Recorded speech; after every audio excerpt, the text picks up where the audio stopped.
Hi guys, in this video I'll show you how to install Oana V2 on Joomla together with a quick overview about this section. Let's start by installing Oana. So let's move to the extension manager. We will do an installation from directory, so here we go.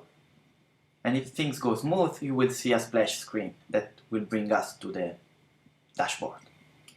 Here you'll see the main section of Oana that are events, venues, categories, general settings, and help section, where you can find this video model. You also will see a check for update button.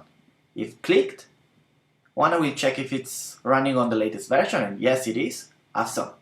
So let's move to the next section and see how they look like. This is the event section. As you can see, you can also move to the dashboard section using the toolbar menus. And here we are in the setting version.